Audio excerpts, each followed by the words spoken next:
Bonjour à tous, c'est Jérémy de Santa Maria Saint-Ibéry. Aujourd'hui, je vais vous parler d'un problème qu'on nous rapporte assez fréquemment. C'est les machines qui ont ou du mal à démarrer à chaud ou alors qui calent à chaud. Je vais vous montrer comment voir si votre machine est en serrage ou en pré-serrage. Alors souvent c'est sur des tronçonneuses. Pourquoi, je sais pas, peut-être les machines les plus sollicitées. La solution la plus simple, c'est de vérifier dans quel état est notre piston et notre cylindre. Pour ce faire, il va nous falloir une clé, 2 maximum selon les machines. Moi là, j'interviens sur une MS 261 de chez Stihl. Donc on va retirer l'échappement, donc à l'aide d'une clé Torx. Hop, on va trouver la vis et une fois qu'on l'a trouvé, on va juste le desserrer comme ceci. Parfois, vous pouvez avoir un petit capuchon devant, si c'est du Stihl. Le petit capuchon, il est juste à sortir avec un petit tournevis plat.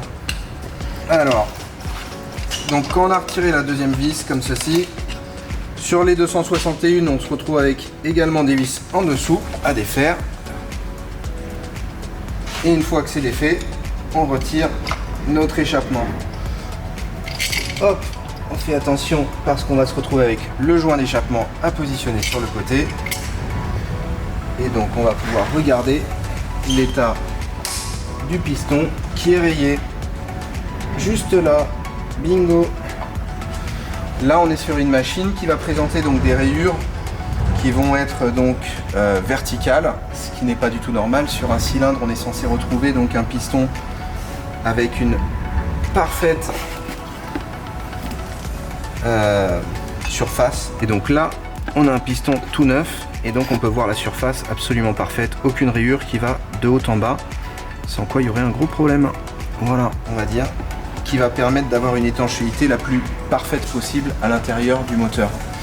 Ce qui se passe en fait au niveau mécanique, c'est qu'on va réussir à démarrer la machine parce que à froid, les métaux étant serrés, tout fonctionne, on se retrouve avec une compression suffisante. Et donc à chaud, ce qui va se passer, c'est que les métaux vont dilater et on se retrouvait juste sur le fil entre le assez et pas assez de compression. Et donc on va perdre le peu de compression qui nous était suffisant et la machine va caler. On va se retrouver avec une machine qui dès le lendemain ou 3 heures après va bien vouloir redémarrer et puis recaler ou ne plus fonctionner. Et donc voilà, on est sur un pré-serrage là. Malheureusement, même sur une machine qui comme celle-là coûte pas loin de 1000 €, eh bien le remplacement d'un moteur, on se retrouve dangereusement dans le rouge, à savoir on va aller atterrir peut-être au niveau des 700 € en utilisant de la pièce d'origine Stihl. Donc malheureusement c'est banqueroute, on n'y est pas du tout. Voilà. J'espère que la vidéo vous aura plu ou tout du moins aidé à comprendre le problème de votre machine. Si vous aviez un problème et que malgré donc ce diagnostic vous n'avez pas les rayures, alors vous pouvez vous retrouver avec d'autres problèmes tels que la bobine d'allumage qui a des ratés à chaud ou bien un carburateur également qui à chaud pose problème, mais là c'est beaucoup plus rare et dans ce cas là je vous invite à venir me voir. Allez, je vous souhaite une très bonne journée, j'espère que cette vidéo vous a plu. Si c'est le cas, n'hésitez pas à vous abonner et à mettre un petit pouce. À bientôt.